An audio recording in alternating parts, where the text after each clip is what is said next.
Hey, you feeling alright? Well, whatever. I'm just winging it here. Ever since then, I haven't been able to react at all whenever I see Tom. I'm home. Huh? Where's dinner? I wonder, the shadow seems to be talking to me. But I can't make out what it's saying. Hey. Both of you, say something to Mom, will ya? No way. You know, we really don't need a dad in this house.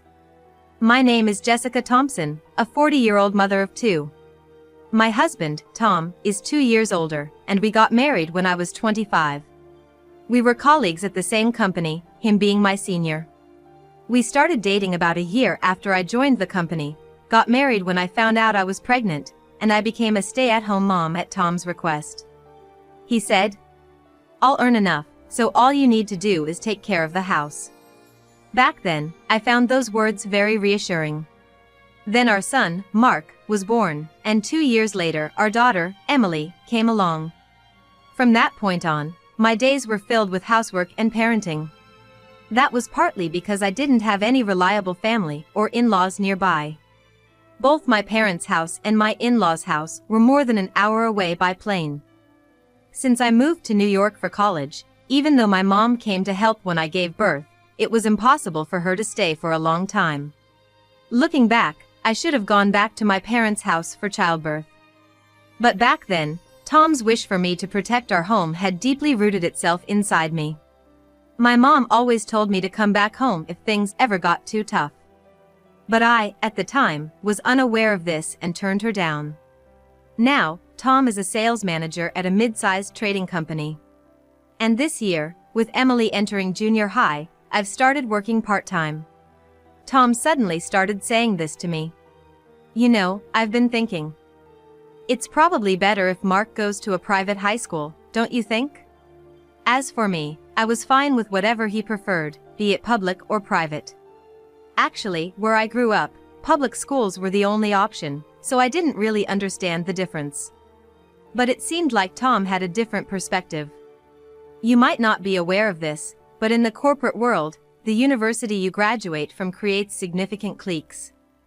You can't really get into a good university if you go to a public high school. Private is definitely the way to go. I wish he would have told me all of this when Mark was entering middle school. This is ridiculous. If I really want to go somewhere, I'll look up a good prep school myself. And with that, Mark starts searching on the computer, showing me various local prep schools, summer programs, and winter courses.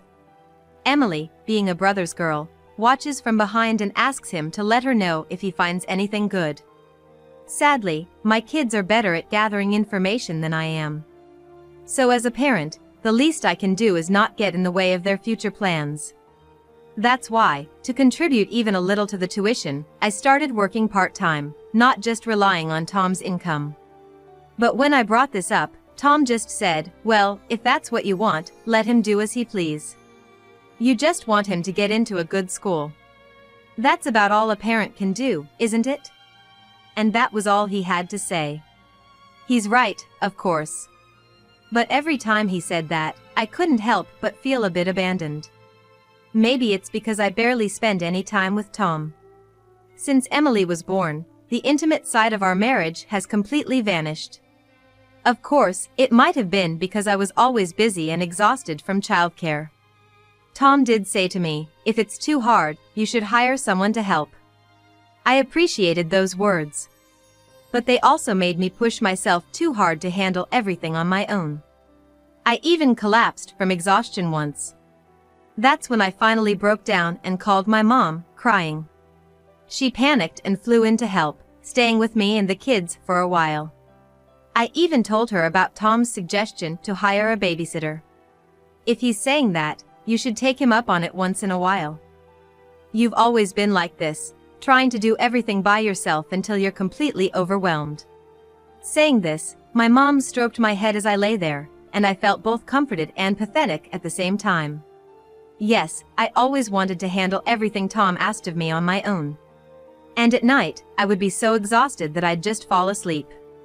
Before I knew it, we had become a couple in name only. And by the time I realized that this might not be good for our marriage, so much time had passed that I had lost count of the years. Sure, there were times when I thought, why won't he help me? Why doesn't he play with the kids once in a while? But then another part of me would immediately counter that thought. He's working hard so that I can always be with the kids. I'm really grateful for that. So, I have to do my part properly. Even if it means living a life full of miscommunications. One day, Emily held her laundry in her hands and announced, I'm gonna start doing my laundry from today. Is that okay? She asked, even though she hadn't really helped out around the house before. That was surprising, and I said, well, that's a nice offer and I appreciate it, but what brought this on? You have been really busy lately. No, wait, that's not it. You see, Mom, I don't like washing my clothes with Dad's. Now that I think about it, this girl has always been sensitive to even slight changes in scent, often making such comments. Dad's laundry has a weird smell. I don't want it to rub off on my clothes.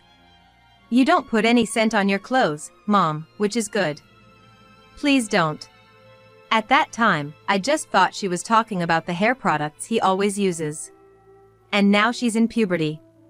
I've often heard that daughters start to dislike their father's belongings around this age. But the story didn't end there. Mom, I need to talk to you. When I came back from my part-time job, Mark was waiting for me. His extremely serious expression told me this wasn't a trivial matter. While we moved to the living room, taking off my jacket, I asked, "What's up? It's unusual for you to come to me with such a serious look on your face." "Yeah, it's about Dad," I gasped. As we sat facing each other on the living room couch, Mark then said, "Hey, Mom. How much do you know?" "About what?" Mark sighed lightly. "Right, I should have known. What do you want to say?" "Listen, Mom, calm down and hear me out. Emily came to me saying that Dad is having an affair." "An affair?" I never thought I'd hear such a word from the mouth of my 15-year-old. "You really haven't noticed, have you? From your reaction just now. But, Dad is a workaholic." "Mom, please, you need to face reality. No matter how much of a workaholic Dad is, why haven't we ever had a single family vacation all together? Is his company really that terrible?" "But your dad is a director now, he's busy." "Yeah, now. But he was a manager before. And you know what, we have families like that in my class too. The parents are so busy they hardly ever see their kids, but at least they take them on overseas vacations in the summer to make up for it." "What about us?" Mark added on. I fell silent. Now that he mentions it, that's true. I, and only I, take the two of them to my parents' and my in-laws' homes out in the countryside for major holidays like Thanksgiving and Christmas. Since it's a plane ride away, we also take the opportunity to travel around various places. There are a decent number of tourist spots as well. So, I thought that was good enough.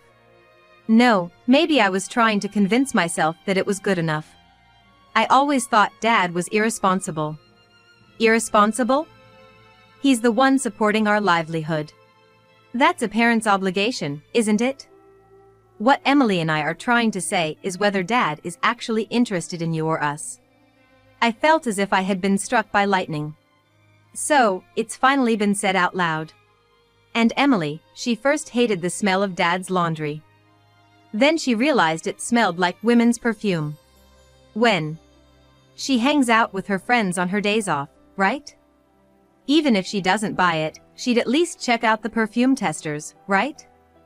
She noticed that the scent from Dad's laundry mostly smelled like women's perfume. Emily is sensitive to smells and remembered that. "And, I have something to apologize to you for." "What?" "I skipped cram school a few times and tried following Dad." "What? You did that late at night?"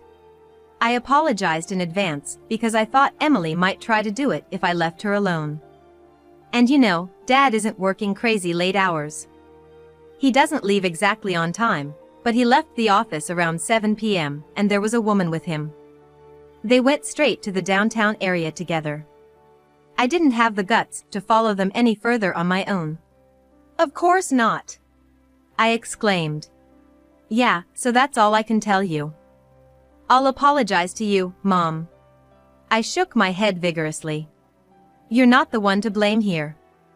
But what comes next is a matter for adults. Yeah. But remember this, Emily and I are on your side, Mom. Actually, we haven't talked about it since then. But honestly, I had a sneaking suspicion myself. I just didn't want to admit it. So I pretended not to see. I believed that was the way to protect our family. But it was the children who couldn't take it anymore. This is not right. I can't keep making the kids feel bad because of my stubbornness. I made up my mind and hired a detective agency. It cost more than I expected. But I think it was worth pouring my part-time job earnings into it. The result was as bad as it gets. As I looked through the evidence sent by the detective agency, I felt something inside me snap. What have I been maintaining this family for, and for whom? We didn't have time together now, but I thought someday Tom and I could enjoy our time together as a couple. Mom? How long had I been zoning out? I had taken a day off from my part-time job to look at the documents. Until the kids came home, I couldn't do anything. This is not right. I tried to hide the evidence from my sight by covering it. Why? I want to know too. That's not something for kids to see. Come on, I'm already 15. It doesn't matter. All right. Yes, this is absolutely not allowed. But what should I do from now on? I can't seem to settle my feelings. While I was thinking, Tom came back. Startled, I hid the envelope with the evidence in the kitchen cabinet. I'm home. When I saw him entering the room, I couldn't help but utter, huh? What is this? That's what I thought. Surely, that's Tom. My husband. But on the other hand, it's not right. It's not my husband. No, this thing is not even human to begin with. Then what is it?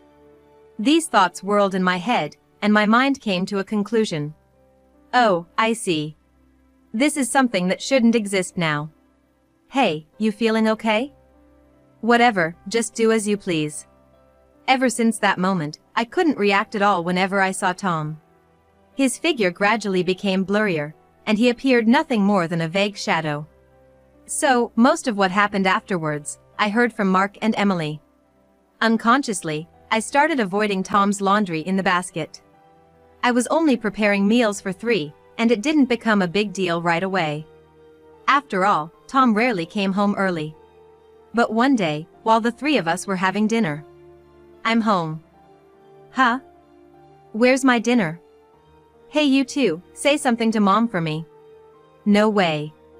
Why do we have to speak up for Mom to you? That was what Mark responded. Look, we don't need a dad in this house. Then Emily took out her smartphone and started to make a call. Hello, Grandma? It's Emily. He's here, so please come quickly. I wondered why Emily was contacting my mother. I heard voices saying, stop it, and it's too late now. I was just watching the situation as if it was someone else's problem. After about 10 minutes, my parents arrived, bringing another man with them. Emily indeed called our grandma, my mom. But they arrived so quickly? What's going on? Mom, what happened? Ah, Jessica. You've become so frail. My mom hugged me tightly. My dad approached the kids, put his arms around their shoulders, and patted them gently. Grandpa. There, you've done well. We'll take care of everything from here, so go to your rooms. No, I want to say what I have to say to Dad, who pushed Mom to this point, with my own mouth. He pushed me to this point? Hey, Mom. Do you realize what state you're in right now? We had to call Grandpa and Grandma. We told them Mom's broken. Broken?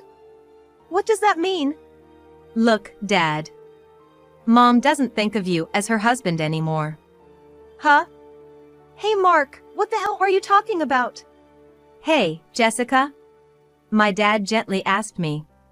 How many servings did you make for dinner today? What are you talking about? There are 3 of us, so I made dinner for 3. Oh, but Dad, haven't you eaten yet? That's terrible, I need to make something right away. I started to get up, but my mom held me back. That's not it, Jessica. We've already eaten. Don't worry about it. We're just here to talk to him. To him? I looked in the direction my mom was pointing. A blurry, gray shadow was swaying back and forth. The kids sent this to us. What? My dad was fluttering an unfamiliar envelope in front of me. A detective agency. Oh, so you've forgotten that too. My mom's lament sounded painful. But I couldn't understand why she looked like she was about to cry. That over there is your husband, Tom. What? The shadow stopped moving. What do you mean, Jessica? The shadow seemed to be saying something to me. But even though the words reached my ears, they didn't make any sense in my mind. That's what I've been saying. It's your fault that Mom's broken. She can't even recognize you. What? You've got to be kidding. Hey, Jessica. You know who I am, right? Hey? I felt a sudden grip on my collar, as if the shadow had grabbed me. But still, it was as if the words were coming from a distant place, and I couldn't understand what was being said. That's not gonna work, Dad. Take a good look into Mom's eyes. Let go of Jessica's hand, Tom. My dad pulled me away from the shadows. Then, both of my parents started furiously shouting towards the shadows. Mom, you might not understand what I'm saying right now, but...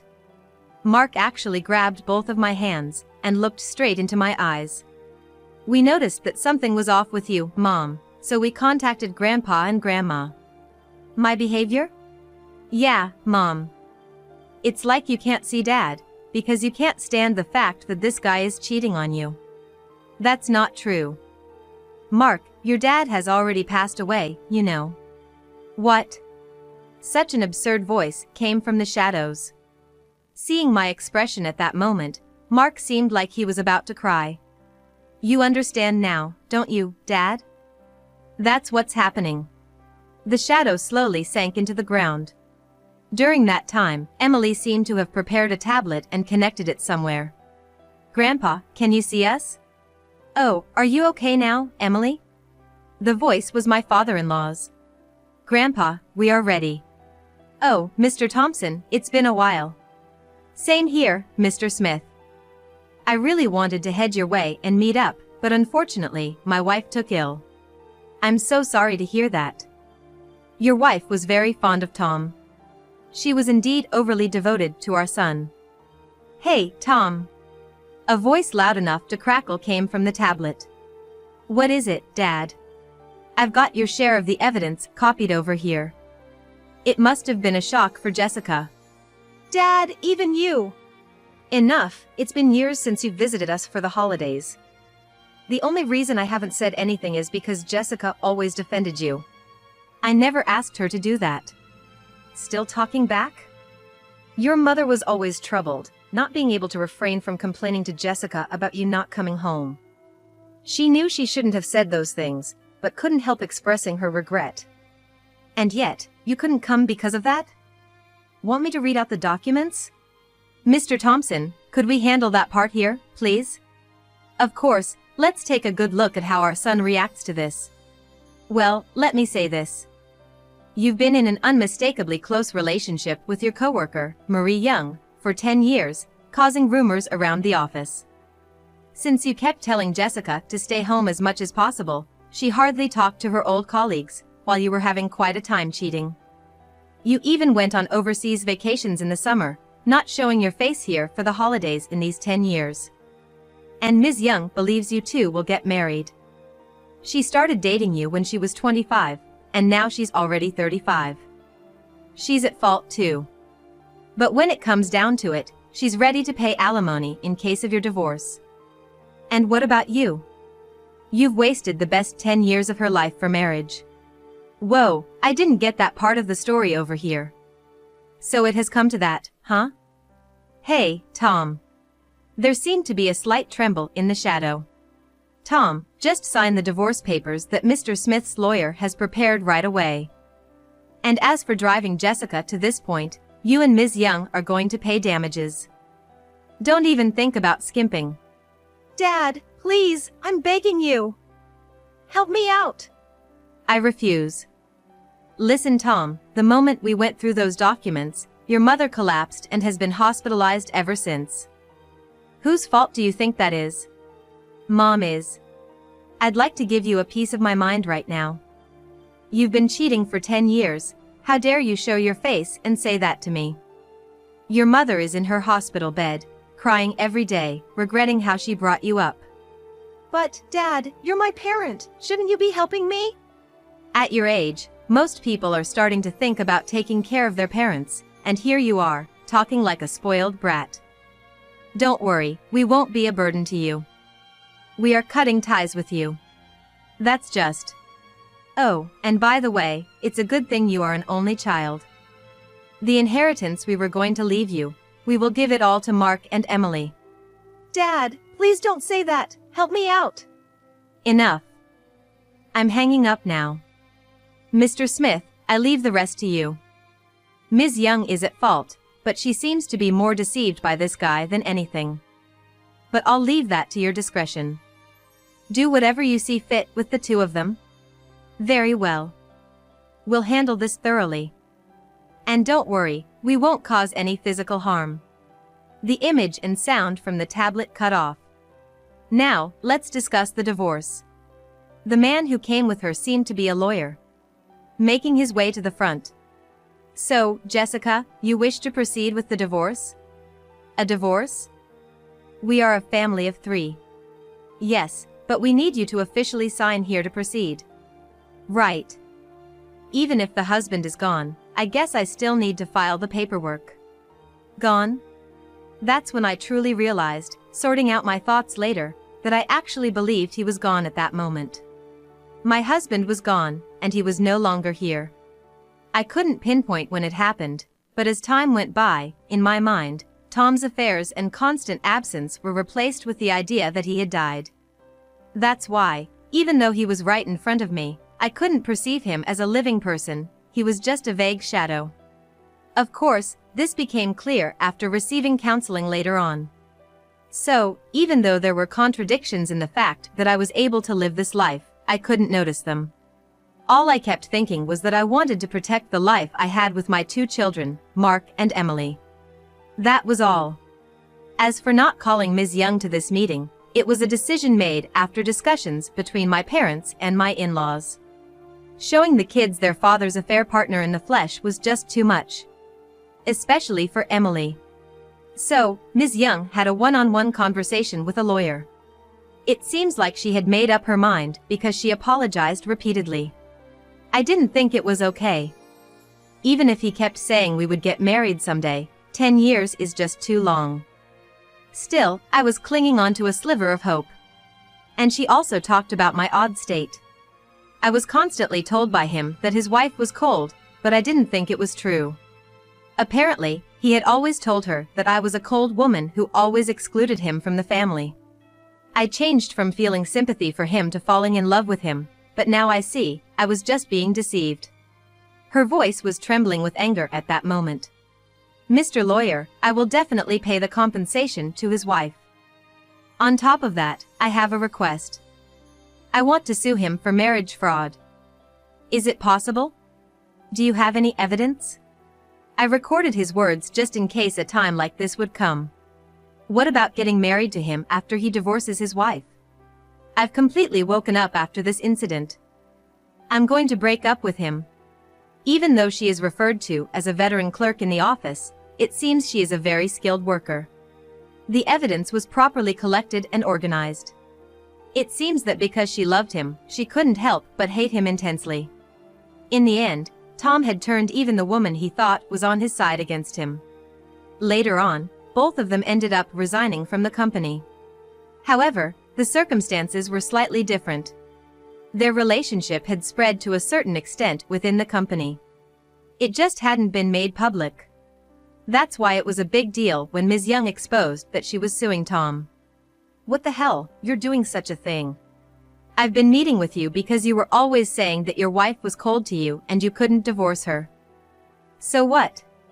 You came along for the summer vacation trip, didn't you? It was you who came crying to me, saying that your wife told you not to come. I was surprised. Hearing about the state your wife was in. She thoroughly exposed everything to the people around, and then Ms. Young resigned voluntarily.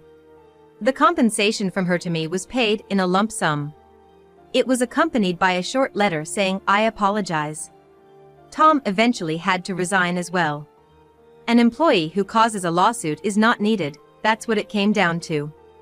The compensation for me and child support for the kids was temporarily covered by my in-laws, and the rest would be squeezed out from his personal savings and the sale of the property, as well as from his monthly income.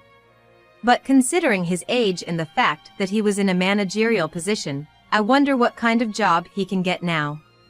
Well, it's none of my business, but I started to receive treatment at the hospital immediately after driving Tom into a corner. Half of it was for examinations and the other half was for counseling. Since it was determined that there was no disruption to my life aside from the issues with Tom, I decided to move back to my parents' house with my kids. I'm sorry for making you change schools at a time like this. It's okay. It's about time for entering high school anyway. I would have been separated from my friends either way. I'm a bit sad about being away from my friends. But it's much better than living with that man. I really want to cherish my kids who say such things. I'm still continuing with counseling. Just not having the root cause of the problem there is a big relief. I'm thinking about going back to work full-time once I get a little better. For the kids and for myself.